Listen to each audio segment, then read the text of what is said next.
So I recently made a video where I talked about the interest rates and how it's affecting the housing and just in general my thoughts. And I was surprised to see the amount of comments from people that just love to mention that the real estate agent and mortgage lender party is over. And I noticed there's a lot of disdain towards real estate agents and lenders. So in this video, I want to talk about just that. Is the real estate agent / lending party over? And also, why are they getting a lot of hate? Why do they usually get a lot of hate? Well, first and foremost, let's just speak the honest truth here. Yes, I am a real estate agent, so I will try not to be as biased as possible. I've always considered myself an anti-realtor, so hopefully that helps. But if not, if you don't believe me, then, can't help you. What can I say? Sorry. Now, all right, let's get to it. So first and foremost, why do real estate agents get a lot of flack? Well, first, let's just talk in general about the real estate agents out there. First and foremost, here are some of my thoughts. The barrier of entry to become a real estate agent is ridiculously cheap. And secondly, the real estate industry favors traits of people that are not necessarily good traits. First, let's talk about the barrier of entry. Real estate agents, to get your real estate license, which basically gives you almost the ability to practice law when it comes to real estate, not in general, but at least here in some states in Arizona, specifically 2 real estate contracts, really the barrier of entry is 90 hours. You take a state and federal test, you pay a few $1,000s and you're a real estate agent, baby. It takes you 3 to 6 months and that's it. And there's other states that, it could be a little more difficult, but really the barrier of entry has been always pretty low to become a real estate agent. And really, you don't need a large amount of knowledge. Yes, the test can be harder, but the crazy thing about it is once you're done with the test, you never really use any of that information. So you really have to be a good test taker to get that license. And once you are a real estate agent, it really favors traits that aren't considered, in my opinion, quality traits. What do I mean by that? Ask any real estate agent, maybe in the comment section, they'll let you know. Sometimes you'll just encounter a real estate agent that's just completely terrible on the phone. They don't answer their phone. They're not really great at communicating. They're always putting their clients in danger. And yet you see these are the people that have the same pattern of picking up a lot of listings, or you see them continually in multiple deals. So you always wonder, what the heck is this guy or gal's problem? Why are they always getting all these clients? They're clearly killing it, but they're so terrible to work with. Well, the reality is the traits that are being favored in the real estate industry is the ability to create new business. So you could be a great people person. You can, you be a connector in your friend circle, but you can be a terrible business person. You can be terrible at customer service.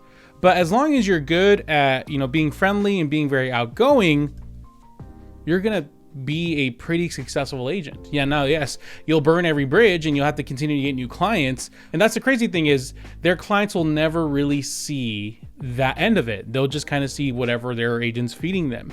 And they're going to continue to get referrals from these people, and they end up being very successful people at the top of their field. I would think it's more rarer to find an agent who's actually a solid agent on all fronts. Meaning they're great to work with for agent, very friendly, but they're also very great to work with for the client side. A lot of times the ones that are too good with clients they pour their heart into the work for each one of these clients, but they're terrible at marketing themselves because they're so worried about making sure their clients are taken care of that they never get the top of the agent list because they're always doing whatever business they can. So the real estate agent industry favors the ability to market yourself, the ability to create business, and not necessarily other aspects of the industry. So that's why a lot of times real estate agents, in my opinion, get the reputation of being sleazy, because at the end of the day, you're only as good as your next few deals. And if you cannot bring them a deal within the next 0 to 3 months, then, what good are you to them? And that's sometimes the mentality that they have. Now, when people talk about the real estate agent party, what do they mean? Well, I can't give you general commission numbers because there's something, I don't remember the name of the law in place, but there's something about standardized commission. So you can't give a general commission that's standardized, everything's competitive. So what I can do is I can pull up a specific example of a house I previously sold, and share with you what the commission rates were there. And I can kind of, share at least previous experience of what it was for me. So why people say the real estate agent party is over? Well, what's the party to begin with is we get paid extremely well for what we do. And so let's say someone wants to buy a house for let's say 390, now let's say 400,000. What would I get paid as a real estate agent? Let me show you guys and be completely honest with you, right? I'm putting it all on the table here. If you're wondering why I'm so zoomed in, we're processing moving right now, so there's a lot of boxes back there, so you're getting to see me a little bit closer today. So I hope you're enjoying the view. So if you were a client and you're looking to buy a $400,000 house, 3-bedroom, 2-bath, let's just pick a random city. I don't know, Gilbert, Chandler. I don't think that they'll pop there under 400. So let's say maybe under 500. How much does a real estate agent get paid? Well, this is all public information, so you should be able to find this online. If I just pick a random house out here, on the bottom here, it'll tell me what the buyer's broker commission is. So for this house right here, I would get paid 3% of the purchase price. So if I have a buyer looking to buy this house, all I got to do is get 450, multiply that by 0.03, and I will make $13,500. Now, of course, this is tax-free. Sorry, not tax. No, sorry, IRS. I don't mean tax-free. I mean, they don't take taxes from that, so you have to save, you're self-employed, so you have to save amount of taxes. But let's say I have 4 clients right now, and they're all buying in this price range, and I'm fortunate enough to get them under contract, and the commission is, well, this house is 3%. Once again, I'm not standardizing commissions, I'm just simply showing you what's there, but this one might be 2, right? And here's another one. This one is 2.5, right? So it's, you can kind of get the good idea there. But let's just say, the average of all those numbers are about 2.5. So let's say I help 4 people in a month buy a house. An agent makes $45,000, and let's say they can keep consistent with that, which is difficult. Then they're making $500,000 a year. So not only is the barrier of entry low, but if you are good at creating business for yourself, maybe not the best at being an agent, but you're great at creating your own business, you can really quickly become the most successful person in your family. And honestly, guys, if I can be quite frank with you, a lot of realtors out there that I meet are douches. I hate real estate agents. I hate talking to them. They're always, comparing wee sizes with each other. And it's always like this like, hey, how many deals you got? It's like, it's all so weird.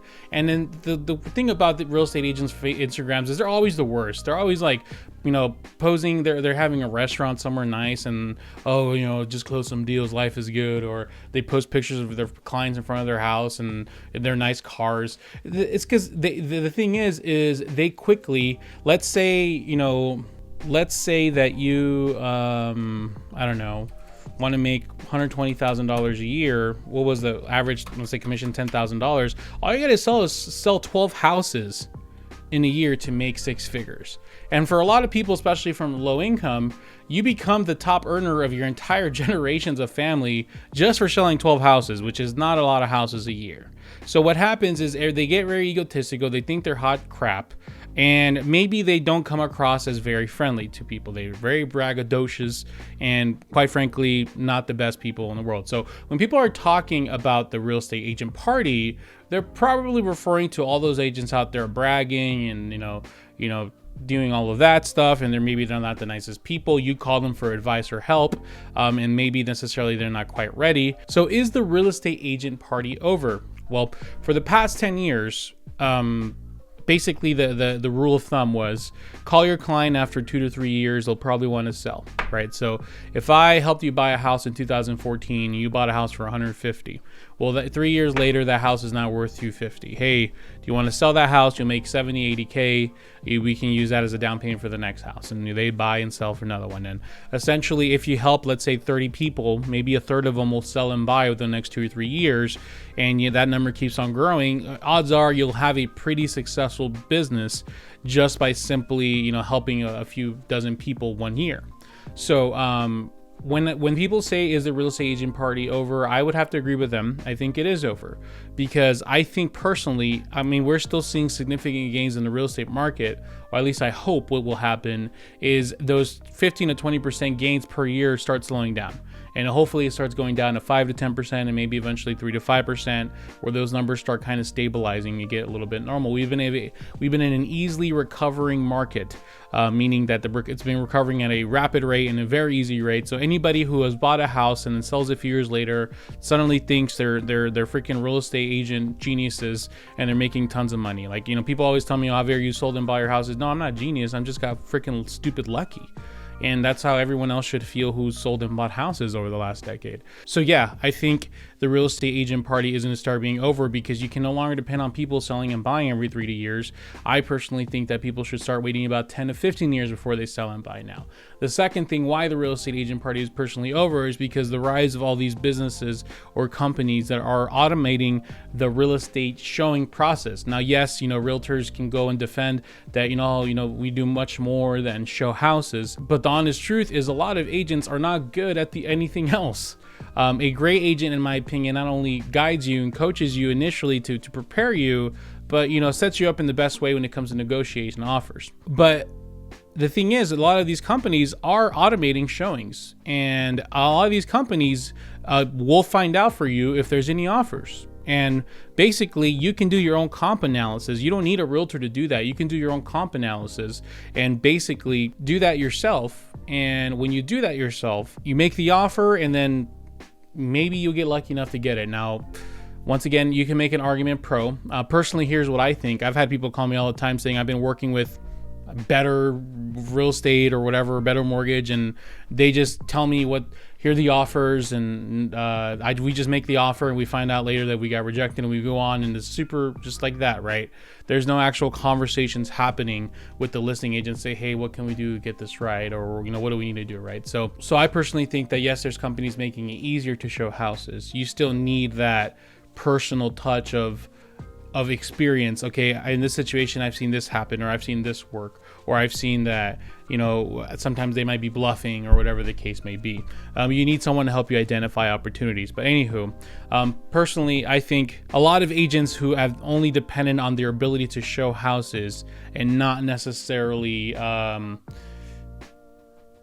build value with clients, give them value, I should say, are going to be in a pickle. They're going to be in a really hard time. Like, if you're a real estate agent and you don't have any way that you're giving clients value first before you're their clients, then you're going to be in a tough spot the next decade, because with the rise of these companies, Better and other companies are giving people percentages back of the commission that they would have paid as a credit to the buyers, and it's going to get a lot more difficult. So I personally think, yes, the real estate agent party is over, but just know, for the people out there that love to hate on agents, they're not all bad. Okay, yes, a lot of them make money really fast and they become the most successful and they think they're hot crap, but at the end of the day, everybody's out here. Yes, everyone has motivations. We're all trying to feed our families. We're trying to provide for our children and our family, or just ourselves, our dogs, maybe our giant wallies. But at the end of the day, it's people's jobs to be real estate agents, and you can't hurt them. They're doing their jobs. They're selling houses. It is what it is. Whatever their personalities are, it is what they're doing. And it's going to get a lot harder for them, but you should never, in my opinion, wish for anybody's demise, not even your own enemy's demise. So if you hate realtors and you're hating for the demise, guys, those are people with families. Those are people with children. They're going to have to find jobs somewhere else, and you better watch out, because they might come for your job. So would you rather keep them to be little sleazy agents, or you want to go try and take your job? You know what I mean? So, that's what I'm saying. So just at the end of the day, let's all help each other out, guys. It's hard for everybody. And screw the companies that are buying houses to rent them out to people. Let's just agree. Can we hate all those companies? Let's just agree to hate those companies.